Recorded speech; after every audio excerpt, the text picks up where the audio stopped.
রাজনীতি। আসসালামু আলাইকুম দর্শক, এ কথা তো সত্য, দেশের সবাইকে অন্ধকারে রেখে মিয়ানমারে রাখাইনকে করিডোর দেওয়া হচ্ছে। রাখাইনকে তো নয়, যুক্তরাষ্ট্রকে করিডোর দেওয়া হচ্ছে জাতিসংঘ এবং যুক্তরাষ্ট্রের বিশেষ ইচ্ছে অনুযায়ী। এবং এর মধ্য দিয়ে আমাদের সেনাবাহিনীকে বিপদের মুখে ঠেলে দেওয়া হচ্ছে কিনা, তাদেরকে যুদ্ধে জড়িয়ে ফেলার একটা ষড়যন্ত্র থেকে, এবং একই সঙ্গে আমাদের সেনাপ্রধানকে যেসব সিদ্ধান্ত নেওয়া হচ্ছে তার বাইরে রেখে সবকিছু করা হচ্ছে কিনা সে প্রশ্ন উঠছে। এ বিষয়ে পরে কথা বলবো। শুধু এটুকু বলে রাখি প্রথমে যে বিশ্বে যেসব জায়গায় যুদ্ধ চলমান সেসব জায়গায় মানবিক সহায়তার নামে যে করিডোর দেওয়া হয়েছে তা আর মানবিক সহায়তার মধ্যে সীমাবদ্ধ থাকেনি, যুদ্ধে জড়িয়ে পড়েছে সেই সব রাষ্ট্র। এবং যদি আমরা আমাদের মহান স্বাধীনতা যুদ্ধের কথা উল্লেখ করি, ভারত তো করিডোর দিয়েছিল আমাদেরকে, তাই না? আমাদের যে প্রায় 1 কোটি শরণার্থী ভারতে আশ্রয় নিয়েছিলেন, ভারত করিডোর দিয়েছিল, বিভিন্ন অঞ্চল দিয়ে মানুষ সেখানে চলে যেতে পেরেছিল, বা ভারত মানবিক সহায়তা পাঠাচ্ছিল, ভারত যুদ্ধেও সহায়তা করেছে। এই যে ভারতের যে মানবিক কাজগুলো, ভারত তো যুদ্ধে জড়িয়ে পড়েছে, কেন পড়েছিল? তার স্বার্থ ছিল। কিন্তু আমাদের কি স্বার্থ এখানে? যেহেতু সরকারের পক্ষ থেকে বলা হয়েছে যে কিছু শর্ত দেওয়া হচ্ছে, সেই শর্ত সম্পর্কেও যা জানা যাচ্ছে আমি এখনই বলছি।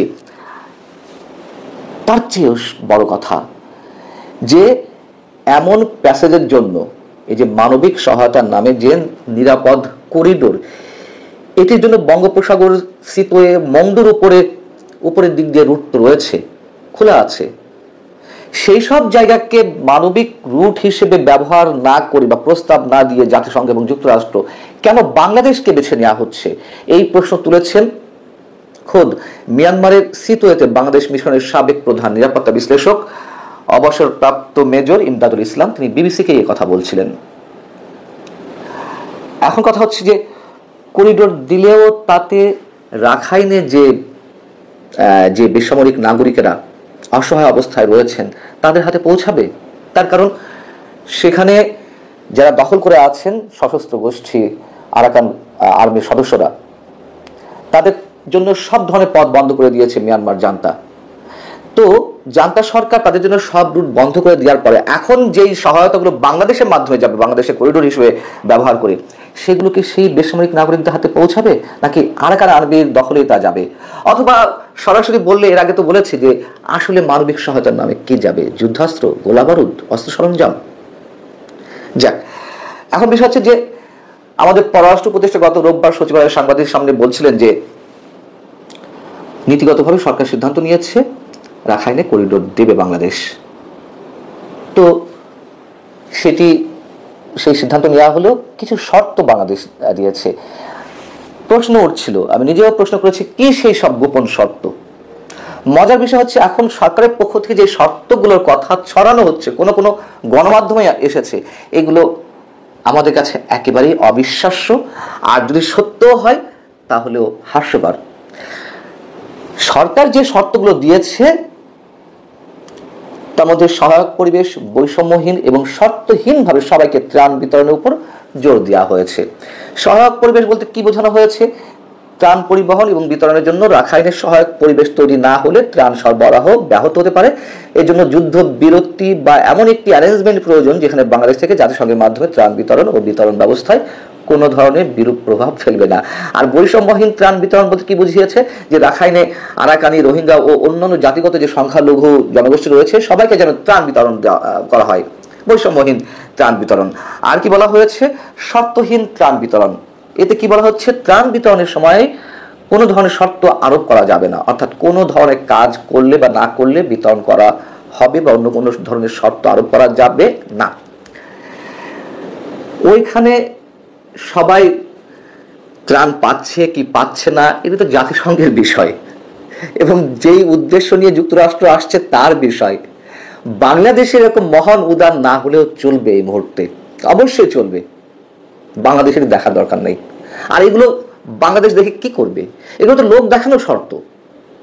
সরকারের পক্ষ থেকে এগুলো সরকারের সংশ্লিষ্ট দায়িত্বশীল কোনো ব্যক্তি নিজের রেফারেন্সের কথাগুলো বলেনি, তবে কোনো না কোনো গণমাধ্যমে এগুলো তোলা হচ্ছে যে এই শর্ত দিয়েছে।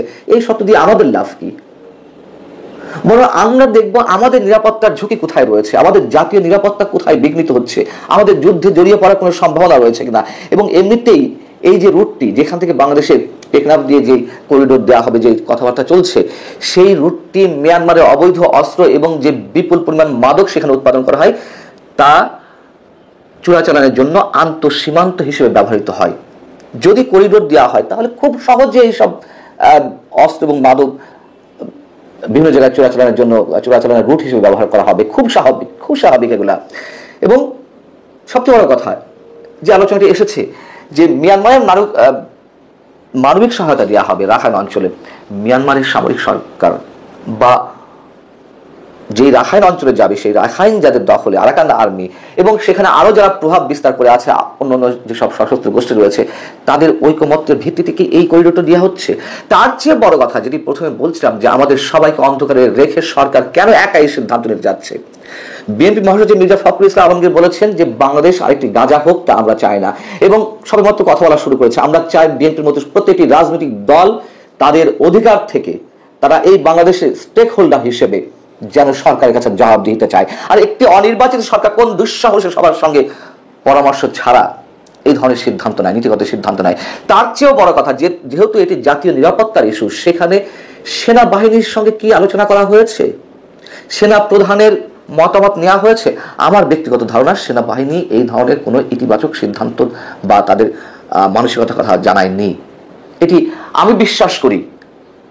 তার কারণ এই বাংলাদেশ প্রক্সি ওয়ারের মধ্যে যাচ্ছে। চীন, রাশিয়া, ভারত, যুক্তরাষ্ট্র যা করতে চাইছে, বারবার আবারও বলি, আপনাদেরকে মনে করিয়ে দিই, তারা তাদের বার্মা অ্যাক্ট বাস্তবায়ন করার জন্য এটি করছে। মিয়ানমারের চীনের আধিপত্য ঠেকানোর জন্য, মিয়ানমারের নিয়ন্ত্রণ যুক্তরাষ্ট্র নিজের কবজায় নেওয়ার জন্য এইসব করছে। আরাকান আর্মিকে এবং আরো কিছু সশস্ত্র গোষ্ঠীকে তারা শক্তিশালী করে মিয়ানমার সরকারের বিরুদ্ধে যুদ্ধ করিয়ে তাদের অনুগত করে রাখতে, একেবারে স্পষ্ট। অতএব সেই জায়গায় আমাদের সেনাবাহিনীকে কেন বিপদের মুখে ফেলা হচ্ছে, কেন বাংলাদেশকে বিপদের মুখে ফেলা হচ্ছে?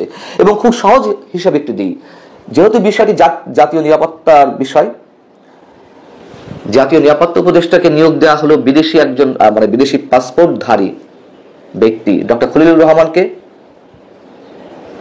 কি কারণে? আমাদের হিসাবগুলো খুব সহজেই মেলানো যায় যে প্রশ্নগুলো উঠছে। অতএব সরকার, একটি অনির্বাচিত সরকার, অন্তর্বর্তী সরকার এরকম ভয়ঙ্কর একটি সিদ্ধান্ত কোনো অবস্থাতেই নিতে পারে না। তার স্বার্থটি কি? তার স্বার্থ আগেই বলেছি, মার্কিন সার্টিফিকেট পাওয়া, ক্ষমতা দীর্ঘস্থায়ী করার জন্য, স্পষ্টভাবে বলতে চাই। নচেত এরকম ঝুঁকিপূর্ণ একটি সিদ্ধান্ত, বাংলাদেশ বিরোধী একটি সিদ্ধান্ত কোন অবস্থাতেই ডক্টর মোহাম্মদ ইউনূস নিতে পারেন না।